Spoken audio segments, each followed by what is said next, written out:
dia. Nós vamos recordar algumas passagens do Novo Testamento. Mas eu gostaria de relembrar também um personagem da nossa história religiosa, Lucas, também conhecido como Lucano. Na realidade, o nome de Lucas era Lucano. Posteriormente, ele passou a ser chamado de Lucas. Então nós precisamos voltar lá na Roma, no início da era cristã. Uma família romana, uma família que morava na zona rural, família que tinha uma grande propriedade e que era constituída de pai, mãe, filho, tinha um único filho, criança e muitos escravos. Dentre os escravos, um jovem grego, aproximadamente uns 12 anos, ou alguns anos mais velhos do que o filho da família, e uma menina, ainda criança, loirinha, branquinha, também grega. Em determinada época, a família providencia os estudos para o seu filho. Então contrata professores, e esses professores vêm para a sua propriedade rural e passam a ensinar o jovem romano. O pai resolve colocar aquele jovem escravo para estudar junto com o seu filho. Então o jovem escravo, ele também tem uma educação primorosa. Depois de alguns anos, o jovem romano, ele segue a carreira militar. Ele deixa a sua família e segue a carreira militar.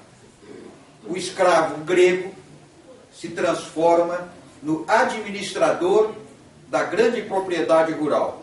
E aquela escrava, aquela menina loirinha, ela se torna a dama de companhia da senhora romana.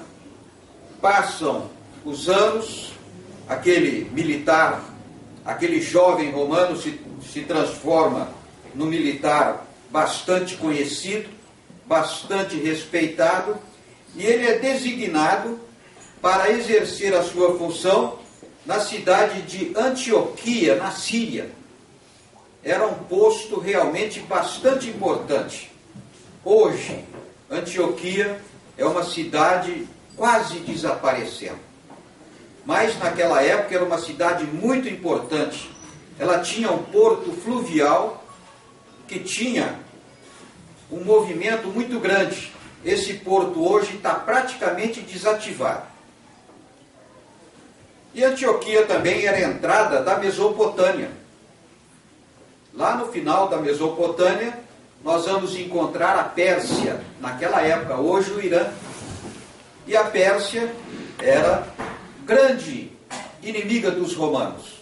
Então, Antioquia era um ponto estratégico, tanto comercial como militar. E o jovem romano, o militar romano, ele foi designado para Antioquia. Antes de ir para Antioquia, ele se casa, ele adquire vários bens na cidade de Antioquia, e a família resolve que ele tem que levar alguns escravos, e entre esses escravos, a família resolve que aqueles jovens gregos, aquele que exercia a função de administrador e a dama de companhia, que eles se casem. E realmente eles se casam e passam a acompanhar o jovem militar. A família, ela dá liberdade ao casal. Eles não vão na situação de escravos. Eles ganham liberdade. Mas em Antioquia, o casal de ex-escravos, ex-gregos, eles têm um filho. E esse filho recebe o nome de Lucano. O militar romano tem uma filha. Só que essa filha, ela é muito doente. É uma criança realmente bastante doente. Depois de alguns anos, começa o estudo da filha do jovem romano, do militar romano. Alguns professores vêm para Antioquia e o romano decide que o filho dos ex-escravos, ou Lucano, ele participe dos estudos junto com a sua filha. Então, durante vários anos, Lucano e a filha do Romano, eles recebem uma instrução primorosa. Mas Lucano ainda era um jovem e ele perdeu o pai. O pai morreu. Não demorou muito tempo, ele perde também a grande amiga, a filha do Romano, que tinha saúde delicada, ela também morre. E ele passa a praticamente conviver com o Romano, ele e a sua mãe. O Romano tem um filho. E quando ele tem esse filho, a mãe ou a esposa do Romano também morre. Ela morreu no parto. O Romano fica sozinho com o filho e ele tem uma ligação muito grande exatamente com Lucano e com a mãe de Lucano. Eles passam a viver, essas três pessoas, assim, bastante próximas. E o Romano resolve adotar Lucano como filho. Ele estava praticamente participando da educação, convivendo com aquela criança, e ele resolve preparar Lucano para a carreira militar. Ele mesmo instruía Lucano para a carreira militar. Não demora muito, a mãe de Lucano e o militar romano, eles acabam se casando. E tem outros filhos. Mas é exatamente nessa época que Lucano ele toma uma decisão. Carreira militar, não. Ele estava totalmente preparado para iniciar a carreira militar. Mas ele diz, não quero ser militar. Ele queria fazer medicina. Ele queria estudar medicina. Ele recebeu uma influência muito grande de um babilônio médico e ele resolveu que queria estudar medicina. Aí, o seu pai romano, bem, já que quer ser médico, vai ter que estudar na melhor faculdade de medicina que existe no mundo. Era a faculdade de Alexandria. Muito próximo de Antioquia, na cidade de Tarso, também existia uma faculdade de medicina. Não era tão longe da sua casa. Mas o romano decide, não, vai estudar em Alexandria. A melhor faculdade está em Alexandria. Então, Lucano, ele se forma em medicina. Passa vários anos na cidade de Alexandria estudando e se forma em medicina. Novamente, o romano resolve que Lucano deveria ir para Roma. Não era muito difícil ele arrumar alguma colocação para ele trabalhar ali junto com o império, atender senadores, mas novamente Romano decide exatamente ao contrário. Roma não. Ele queria ir para a Grécia, aonde veio seu pai, de onde veio sua mãe, uma região que ele não conhecia. Mas antes disso, ele resolve trabalhar em navios. Ele queria conhecer um pouquinho o mundo da época. Então ele, como médico, ele trabalha em navios que percorrem todo o Mediterrâneo. Depois disso, ele vai para a Grécia. Ele também não tinha morada fixa, ele estava constantemente mudando de cidade. E na Grécia ele ouviu falar de Jesus. Então ele veio para a Palestina, ele queria conhecer Jesus. Ele veio para a Palestina, foi para Jerusalém, de Jerusalém ele subiu para a Galileia, mas Jesus já tinha morrido. Ele conheceu a mãe de Jesus, conheceu Joana Cusa, conheceu Maria Madalena, conheceu os apóstolos, conversou com todos eles e tornou-se cristão. Mas ele conheceu principalmente Paulo. E ele acompanhou Paulo pela Grécia. Ele levou Paulo para a Grécia. Depois disso, Lucano escreveu o Evangelho, que nós conhecemos como o Evangelho de São Lucas, e escreveu Atos dos Apóstolos. O que nós conhecemos a respeito tanto dos evangelistas, como dos discípulos, como dos apóstolos, nós devemos ao livro escrito por Lucas, Atos dos Apóstolos. Lucas retornou para a Grécia, passou parte da sua vida também na Europa e evangelizou o restante da sua vida. Desencarnou com aproximadamente 84 anos de idade. Bem, isso é um pouquinho da vida desse personagem que nós admiramos tanto. mas eu vou contar uma parábola para vocês. Uma parábola que todo mundo conhece. Aliás, nós temos no Evangelho duas parábolas que Jesus interpretou. A parábola do semeador e a parábola do joio e do trigo. Nós vamos recordar a parábola do joio e do trigo. Todos vocês se lembram, não? Conhecem a parábola? Ah, que bom, então vai ficar facinho. Então vamos lembrar a parábola. Então Jesus ensina e nos diz a parábola assim: o reino dos céus é semelhante. Ele sempre começava as suas parábolas desse jeito. É semelhante a um homem que semeia boa semente no seu campo. Mas o homem dorme, seus inimigos vêm e semeiam o joio na sua plantação. O joio é uma praga terrível.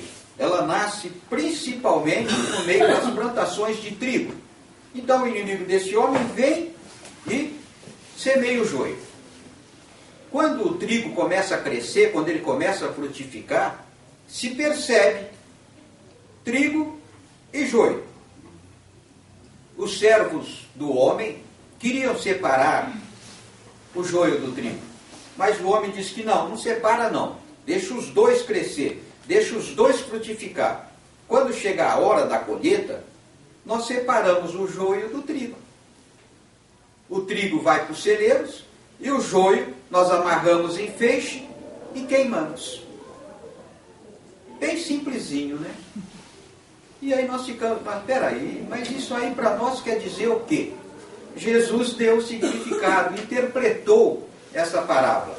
Mas nós, é claro que nós vamos recordar esta parábola e não vamos modificar muito daquilo que Jesus ensinou. Nem teria cabimento nós fazermos alguma modificação. Mas é necessário, porque os tempos são outros, as situações são outras. Mas nós podemos dizer que quando Jesus dizia o reino dos céus, ele está falando que o mundo dos espíritos, ou da nossa situação como espírito. Não podemos nos esquecer desse detalhe. Nós somos espíritos. O homem que semeia a boa semente é Deus. Essa boa semente são os bons ensinamentos que Deus deixou no nosso mundo. Deus só semeou bons ensinamentos. Mas o homem dormindo, veio seus inimigos e semeou o joio. Ou seja, semeou maus ensinamentos. Mas Deus tem inimigos? Olha, nós não diríamos exatamente inimigos, mas nós sabemos que Jesus, ele tem adversários terríveis no mundo espiritual. São espíritos inferiores que não aceitam Deus, não aceitam Jesus, e esses espíritos realmente, eles trazem ensinamentos contrários aos ensinamentos de Deus. Então, o joio de que fala a parábola são exatamente os maus ensinamentos semeados pelos espíritos inferiores. Então, no nosso mundo começa a crescer maus ensinamentos e bons ensinamentos. Mas os servos do Senhor, ou seja, os espíritos encarregados das atividades que se desenvolvem no nosso mundo, eles queriam separar o joio do trigo. E Deus disse que não, para deixar crescer os dois. E assim acontece, no nosso mundo cresce o joio, cresce o trigo. Cresce os bons ensinamentos e cresce os maus ensinamentos. Mas por que tem que ser assim? É a característica do nosso mundo. Nós é que precisamos decidir o que vamos escolher. Nós é que precisamos decidir o que vamos praticar.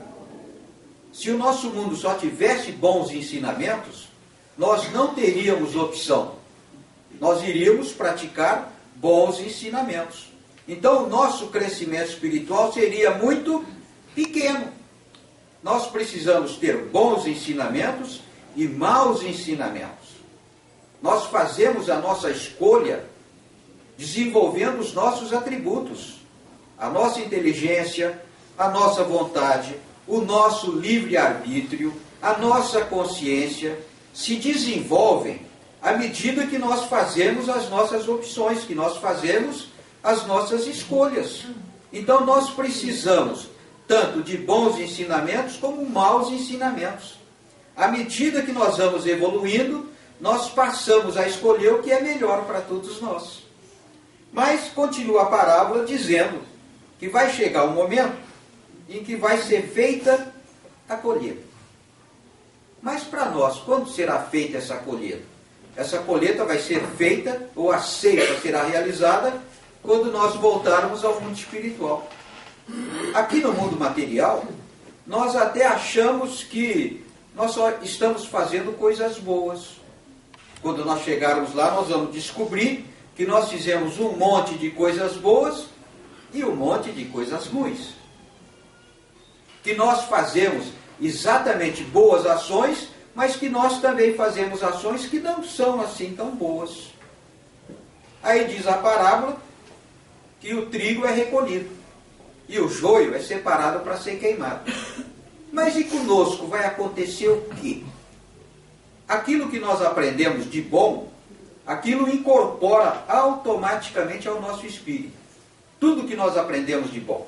Nós aprendemos a perdoar, aprendemos a ser caridoso, aprendemos uma série de virtudes.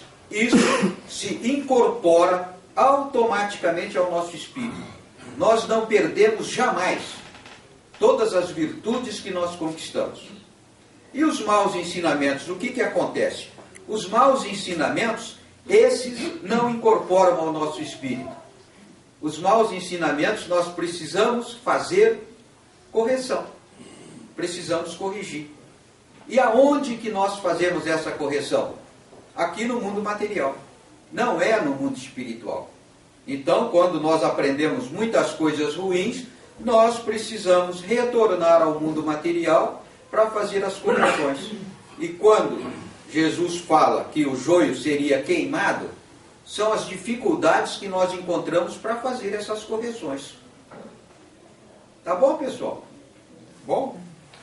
Mas tem um pedacinho aqui que Jesus fala que o campo onde ocorrem essas boas ações, essas más ações, bons ensinamentos, maus ensinamentos, é o nosso mundo. Então nos lembramos que o nosso planeta Terra é uma grande escola.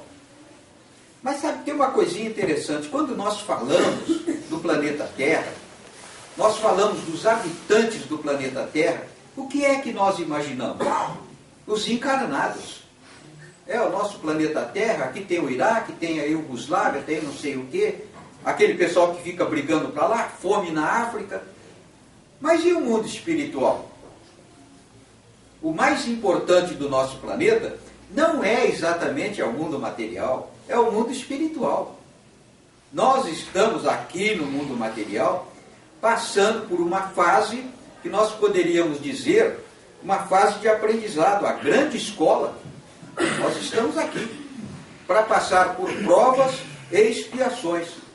O aprendizado maior nós fazemos no mundo espiritual.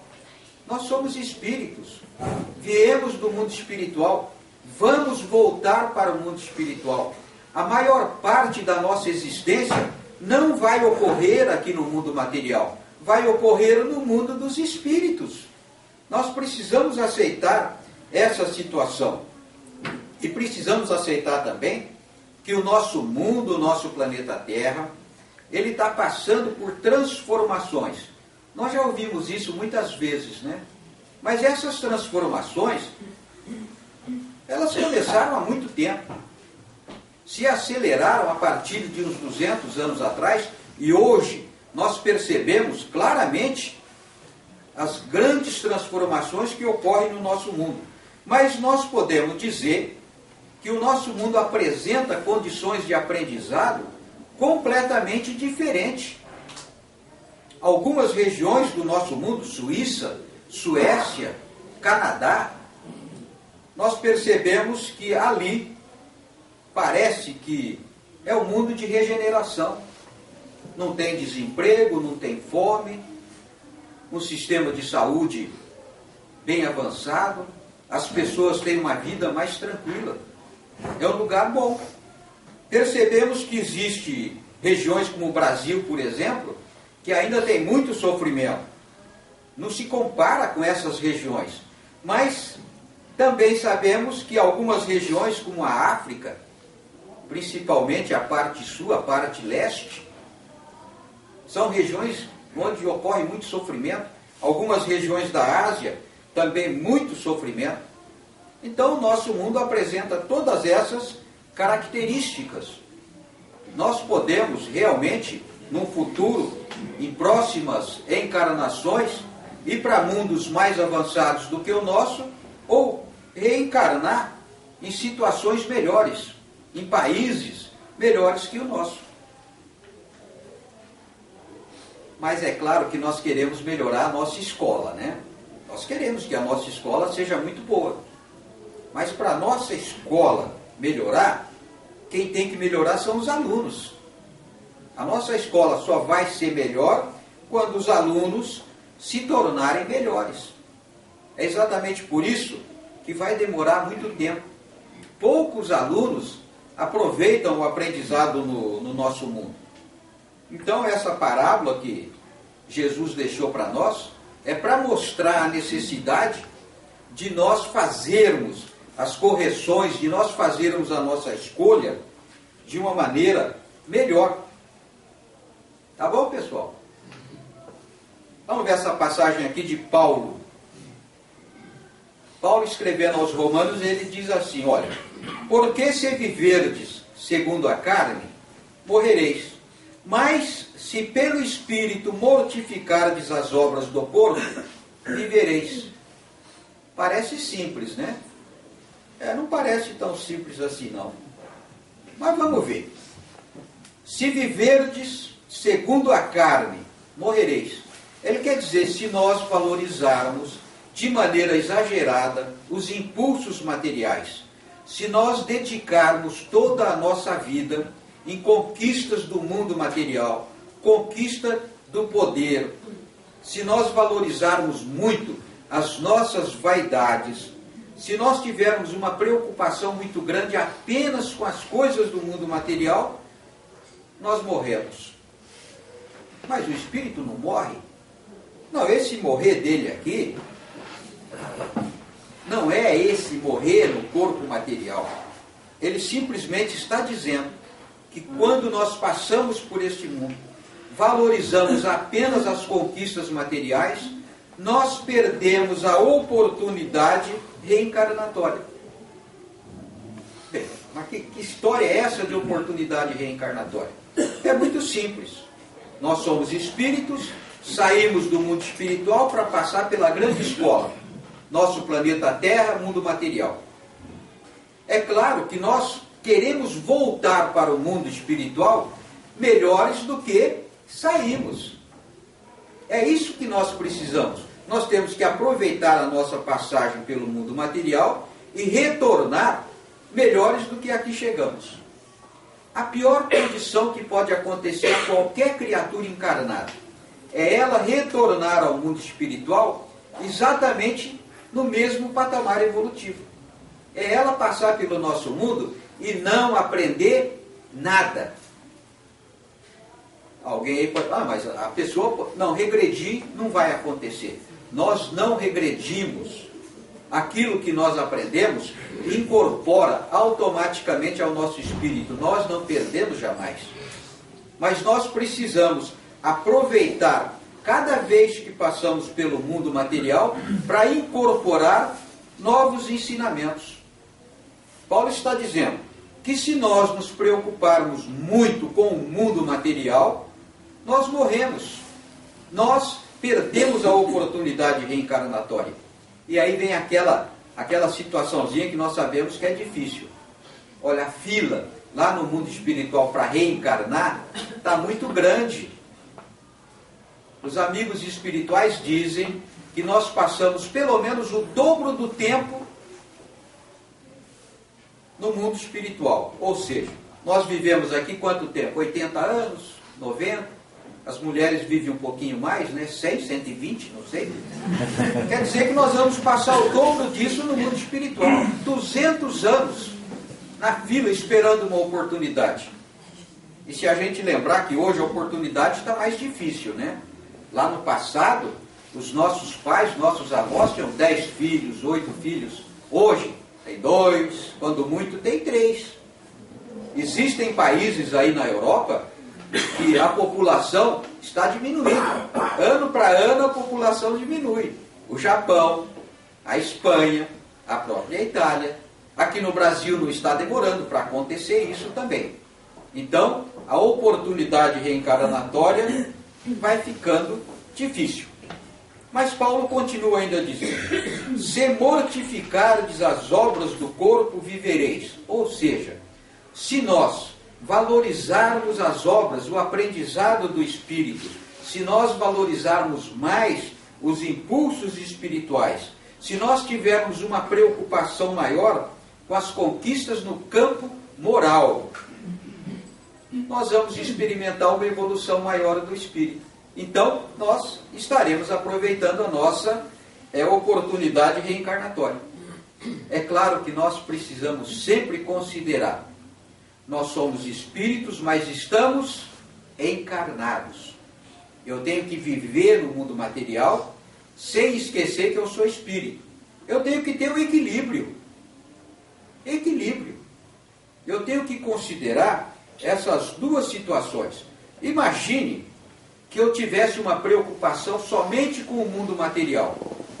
Eu estaria procurando um paraíso que não existe no nosso mundo. Claro.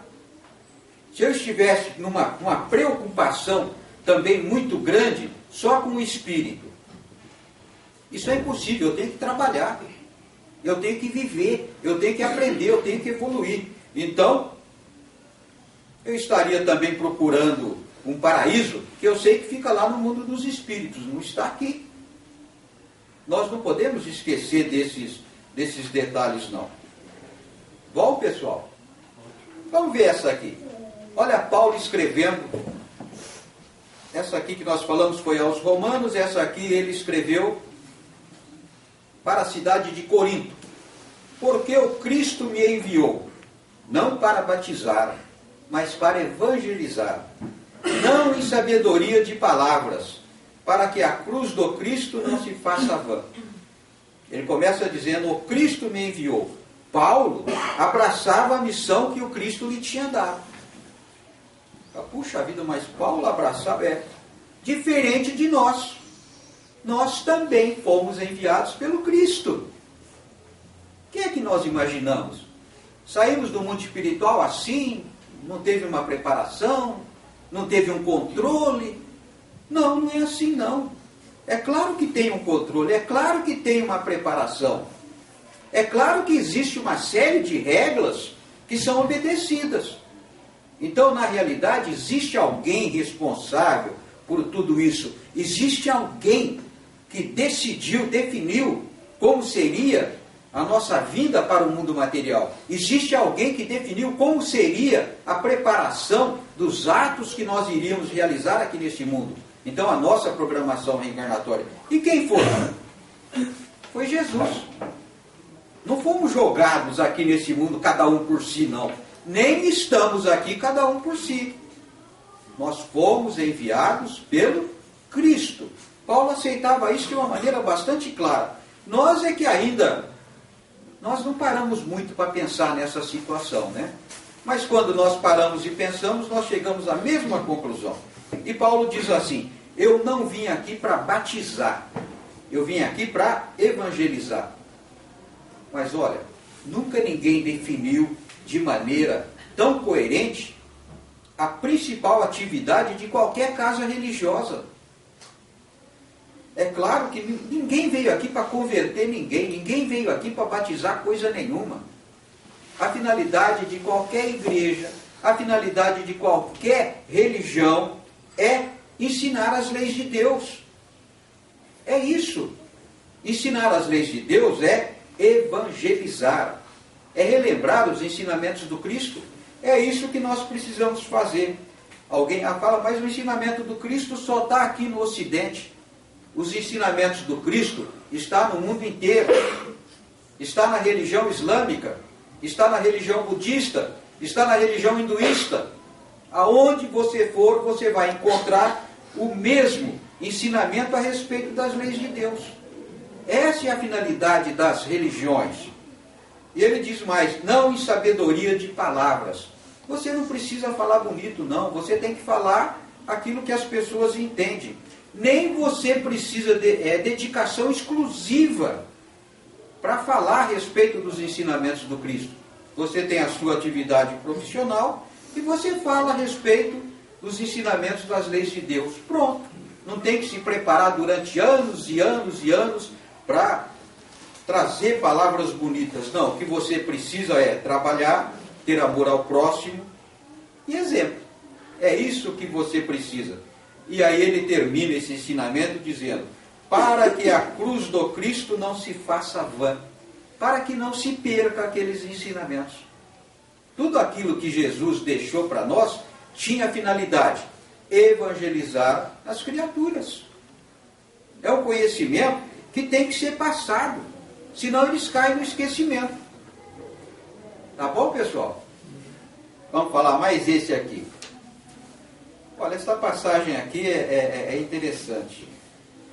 Nós vamos falar uma frasezinha bem pequenininha e depois nós vamos voltar para pegar a frase maior. Mas a pequena diz assim, no Evangelho de Mateus, quem lê, atenda. Jesus falou, quem lê, atenda. Primeira coisa que quem lê, atenda. Ficava difícil lá naquela época, né? Pouca gente lia, não tinha livro, não tinha imprensa. O pessoal escrevia à mão naqueles papiros, fazia aqueles pergaminhos, aqueles rolos. Mas ele está dizendo que quem lesse aqueles ensinamentos, que cumprissem, que colocasse em prática.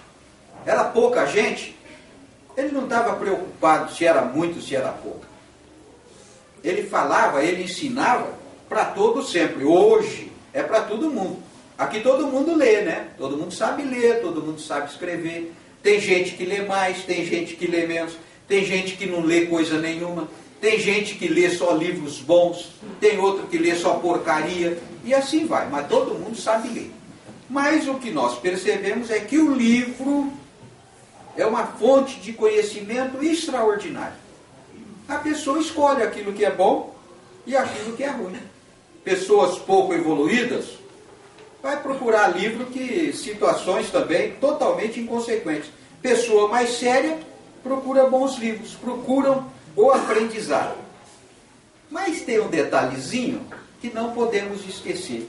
Quando eu boto um livro embaixo do braço, levo para minha casa, e na minha casa eu sento no sofá e começo a ler o livro, eu estou imaginando que estou sozinho. Só eu estou lendo o livro.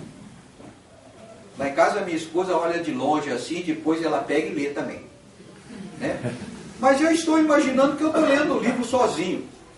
Engano meu, não estou sozinho. Muitos espíritos acompanham a leitura que eu estou fazendo. Então, junto com esse livro que eu estou levando espíritos que gostam daquilo que eu vou ler, espíritos que também querem ler aquele livro. E aí eu fico imaginando, puxa vida, se for um livro bom, bons espíritos. Espíritos interessados naquilo que eu estou aprendendo. Se for um livro ruim, maus espíritos. Se for um livro muito fraco, espíritos imperfeitos me acompanham. Aí eles passam a ler aquele livro comigo. Ou seja, eu nunca leio sozinho. É a mesma coisa quando eu vou ouvir música. Uma boa música, bons espíritos ouvindo aquela música. Aquela música terrível, horrorosa, espíritos que gostam daquela música horrorosa. É exatamente dessa maneira. É por isso que existe uma classe de espíritos que nós chamamos de espíritos simpáticos. Todos nós temos os espíritos simpáticos que nos acompanham. Como é que são esses espíritos simpáticos? São espíritos que pensam como nós e que querem exatamente aquilo que nós queremos. Pronto. Ah, mas eu gostaria de ter só espírito bom me acompanhando. você tem lhe acompanhando aquilo que você merece. Aquilo que você atrai. Ué, você atrai espírito ruim, depois você reclama. Aí você não pode reclamar, foi você que atraiu. E tem outra coisa, ninguém vai conseguir afastar esses espíritos de você não. Até é possível afastar, só que outros vêm e ocupam a vaga. Então, nós, pela maneira como nós fazemos as coisas, através daquilo que nós pensamos, através daquilo que nós falamos, nós atraímos os espíritos simpáticos. O livro é simplesmente uma maneira de nós atrairmos esses espíritos. Tá bom, pessoal? Não gostaram muito, não. Não gostaram, não. Gostaram, sim.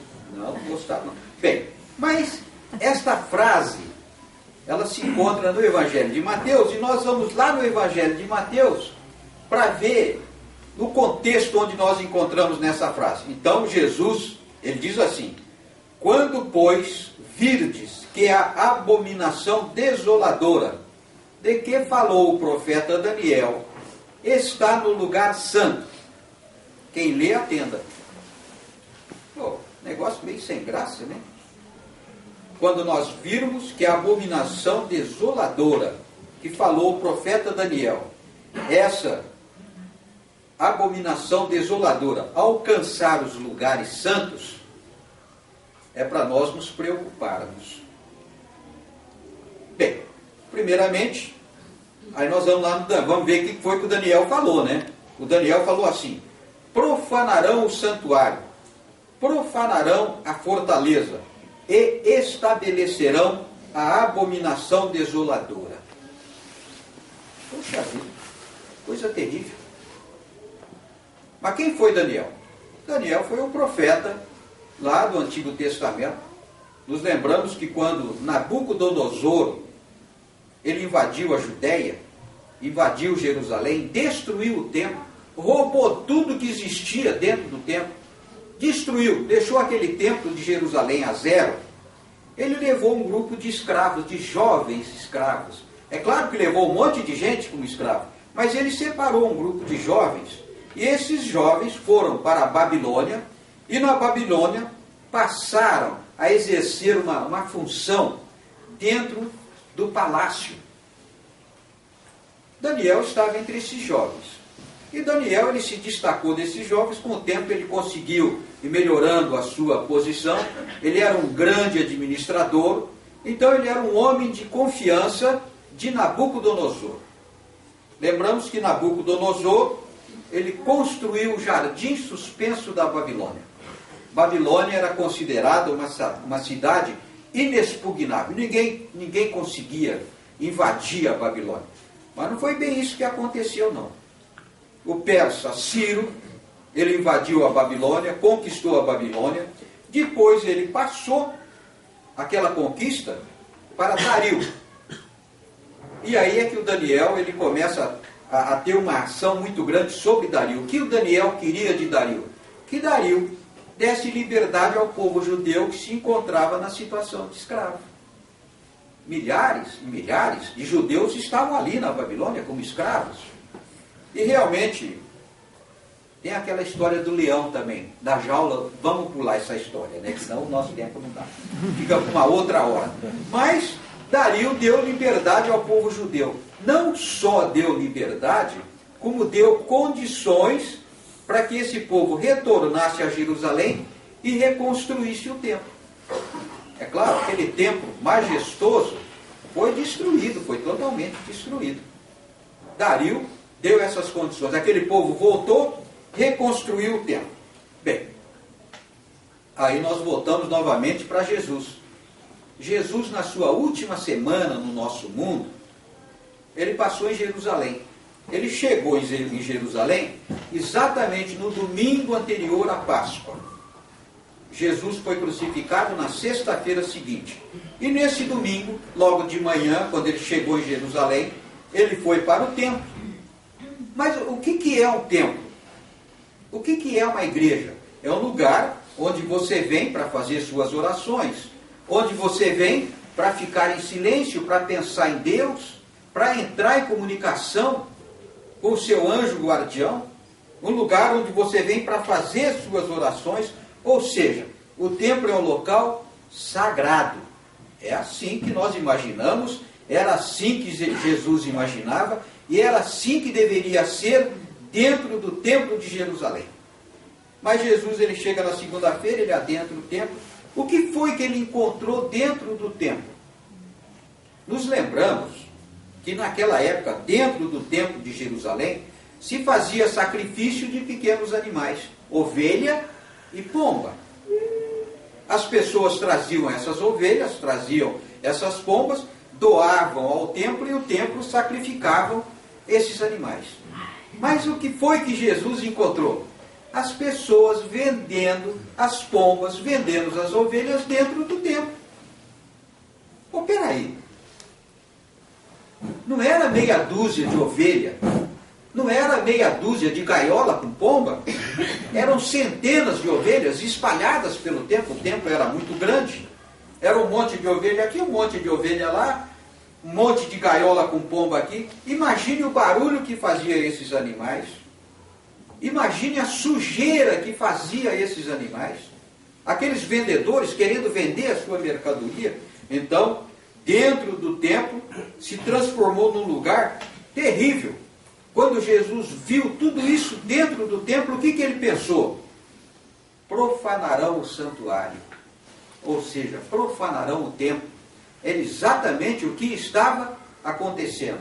E quando profanarem o templo, a abominação desoladora vai alcançar aquelas criaturas, vai alcançar aquela região. Por isso que ele diz, quem lê, atenda. À tardezinha, Jesus, ele sai do templo. Aquele dia Jesus não fez nada, viu? Ele só foi expulsar os vendilhões do templo na segunda-feira. Ele deixou, aquele dia ele só viu, mas na segunda-feira ele tomou uma providência. Já que os administradores do templo não faziam nada, ele se sentiu na obrigação de fazer alguma coisa. Mas naquela tardezinha, Jesus sai do templo. Ele vai para a cidade de Betânia. Quando ele vinha para Jerusalém, ele passava o dia em Jerusalém, mas à noite ele ia para Betânia, que ele ficava na casa de Lázaro. Betânia fica bem próxima de Jerusalém. Então, naquele dia, ele sai de dentro do templo. Quando ele sai para fora da cidade de Jerusalém, fora das muralhas que cercavam a cidade, ele para e ele e os apóstolos olham para o templo. Do lado de fora da cidade você via o templo. Dentro da cidade de Jerusalém existia um pequeno morro e o templo ficava em cima do morro. E eles ficaram admirando aquele templo. Na época de Jesus, já não era mais o templo de Salomão, não era mais aquele templo construído na época de Daniel.